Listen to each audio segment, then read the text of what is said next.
Shalom. I want to start off by giving all praise, honor, and glory due to Yahweh, Bahashem, Yahweh Shai, Bahashem, Rakakwadash. I'd like to give double honors unto the apostles and the artists of great millstone who I learned this truth from. And I'd like to say peace and salutations unto the hopeful elect. It's Tuesday, but you know it's going to be another episode of Missile Monday. So today is Tuesday, January 6, 2026. Now, this article from ABC News, and it says North Korea says latest missile tests involve hypersonic weapon systems. So I'm going to go into this article, read a few scriptures. Level in this lesson is edifying and straight to the point. And it says North Korea said Monday that leader Kim Jong-un observed test flights of hypersonic missiles and underscore the need to bolster the country's nuclear war deterrent as the country dials up weapons displays ahead of its major political conference. North Korea reported on the drill a day after its neighbors said they detected multiple ballistic missile launches and accused the North of carrying out provocations. The test came just hours before South Korean President Lee Jae-myung departed for China for a summit with President Xi Jinping. The official Korean Central News Agency, or KCNA, said Sunday's drill involving a hypersonic weapon system was meant to examine its readiness, enhance missile troops, firepower, operational skills, and evaluate operational capabilities of the country's war deterrent. Through today's launching drill. All right, Slakia, but continuing on, it says through today's launching drill, we can confirm that a very important technology task for national defense has been carried out, Kim said, according to KCNA. We must continuously upgrade the military means, especially offensive weapon systems. The possession of a functioning hypersonic weapon would give North Korea an ability to penetrate the U.S. and South Korea's missile defense shields. In past years, North Korea has performed a series of tests to acquire it, but many foreign experts question whether the tested missiles have achieved their desired speed and maneuverability during flights. Excuse me. Says in recent weeks, North Korea test fired what it called long-range strategic cruise missiles and new anti-air missiles and released photos showing apparent progress in the construction of its first nuclear-powered submarine.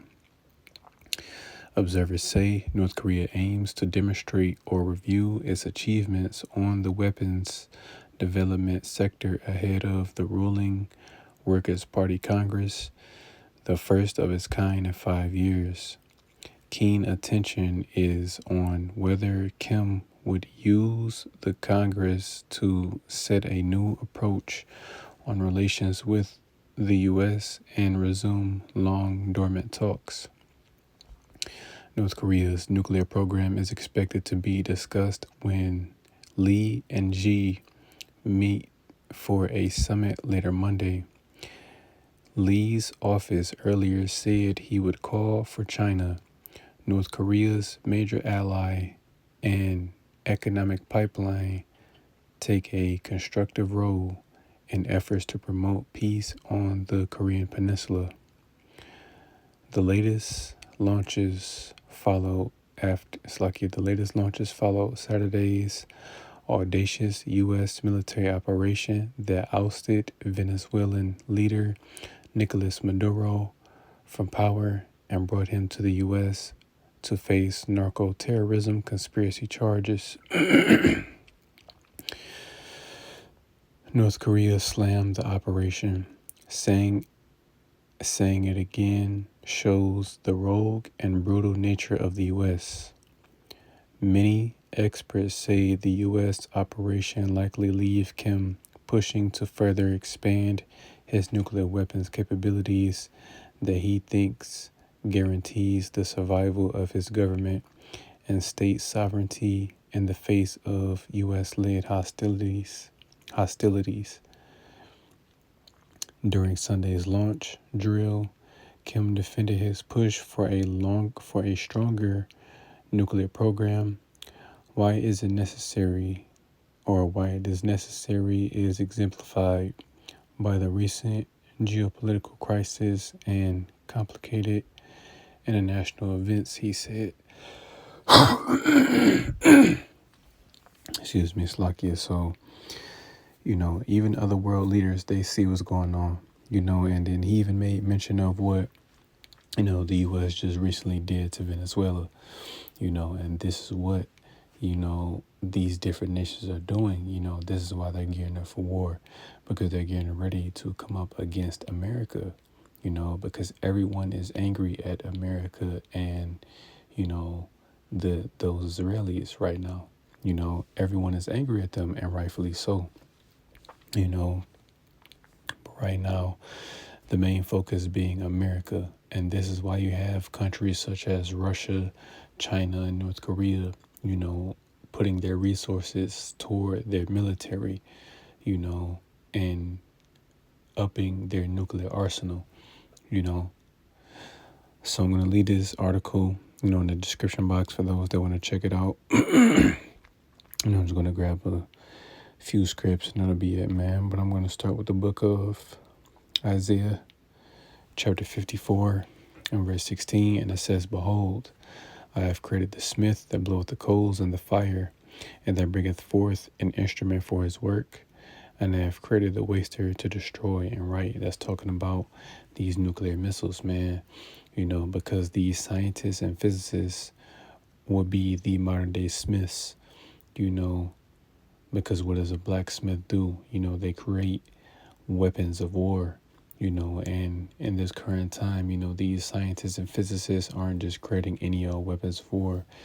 They're creating weapons of mass destruction, because these nuclear weapons that are on the earth today have the capability of literally destroying the planet Earth, But as it says in the scriptures, the earth abideth forever, so the entire planet Earth won't be destroyed, but certain land masses will be destroyed.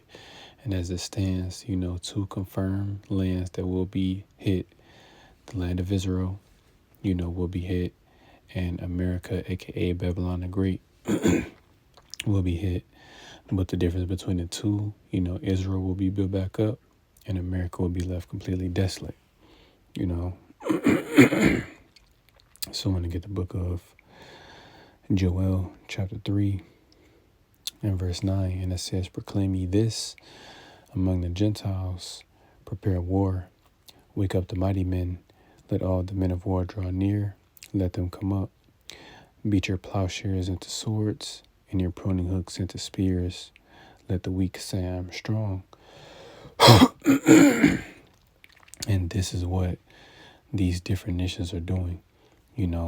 Again, like I made mention, you have these different nations that are putting their resources toward their military. And in this case, North Korea is the latest example of that. They're getting their military ready, hence the term guns and butter.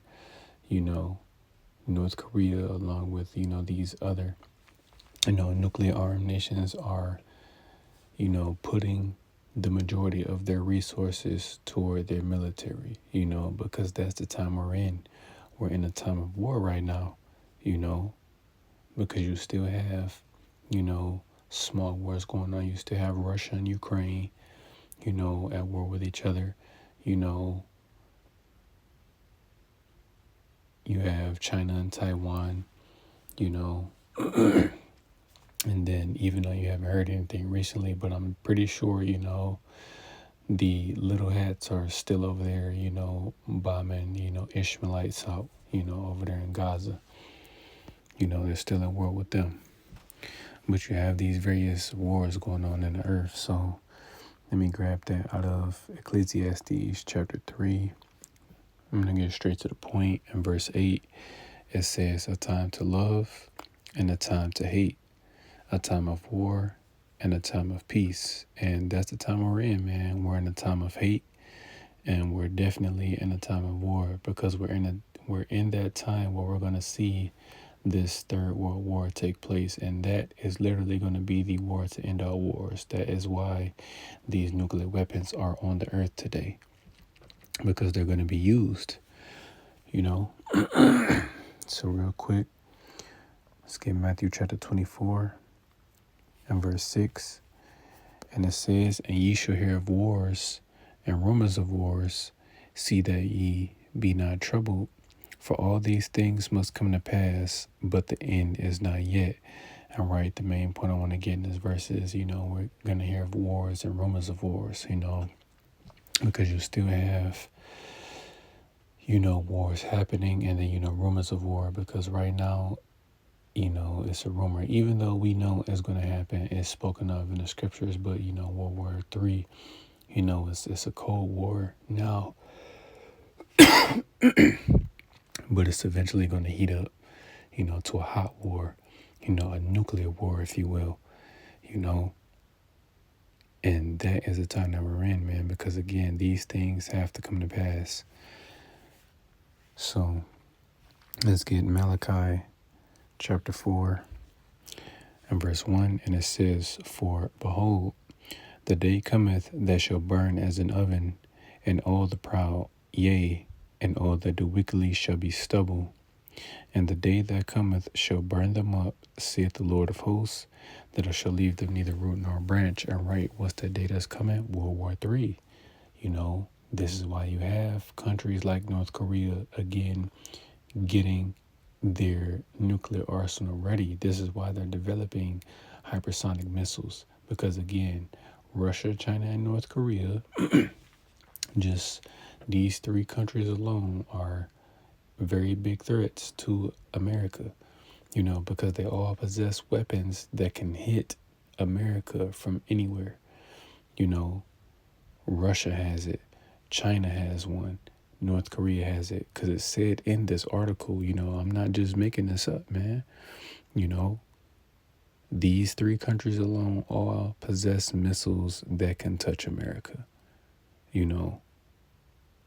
This latest hypersonic missile that North Korea has, that even said it in an article, that it will be able to penetrate, the U.S.'s defense systems, which their defense systems are going to fail anyway, so it doesn't matter, excuse me, Slakia, what they try to do to try to stop them, because nothing is going to stop these missiles.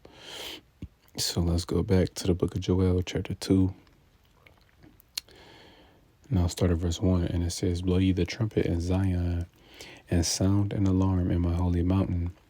Let all the inhabitants of the land tremble, for the day of the Lord cometh, for it is nigh at hand, a day of darkness, and a day of darkness and of gloominess, a day of clouds and of thick darkness, as the morning spread upon the mountains, a great people and a strong, there hath not been ever the like, neither shall there be any more after it, even to the years of many generations. All right, this is what's coming, World War III, aka the day of the Lord, because just like it says, it's going to be a day of darkness, because it's going to be a very dark day, literally and figuratively, man, because it's going to be dark, because these missiles are going to, cover the sky, and dark because there is going to be a lot of unaliving that is going to take place once the Lord gets back. And in the midst of this war, a lot of people are going to die, and that's just the reality of it.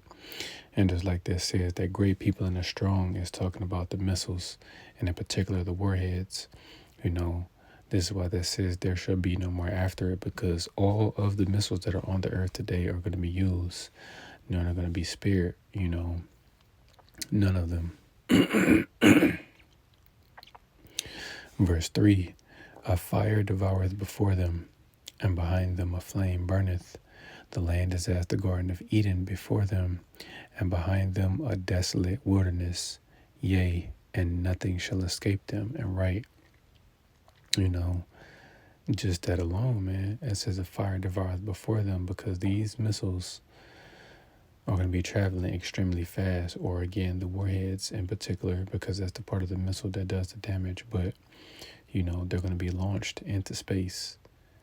They're going to get their specific, trajectory, their specific coordinates to hit whatever part of the U.S., once they come back to Earth, because you have to remember that fire, that burneth, behind them, is talking about that, rocket propulsion system, that jettison pack that is going to be guiding these missiles. The fire before them is talking about, again, these warheads being on fire because they're going to be traveling extremely fast. They're going to be traveling at Mach speeds. So a prime example of this, again, would be the scene from Terminator 2, when Sarah Connor had that dream where she died by way of, the nukes, going off, that nuclear blast. If you haven't seen it, I highly encourage you watch the movie, but, kind of spoiler alert. But again, just an example of how fast these missiles are going to be traveling. What did she see? The only thing she seen was just, a flash, like a star fell from heaven, just a bright light came down, boom, then a bright flash, and then the missile detonated, and that's how it's going to be, because again, you still have parts of the United States where the landscape is beautiful. That's why I say it's as the Garden of Eden, because one, reference I always like to make, here in Michigan alone, certain parts of Michigan, man, the landscape is very beautiful. And not just here in Michigan, but, again, all over the country, you still have parts of this land where it's very beautiful. But once these nukes get launched, man, it's going to be desolate. It's going to be a desert.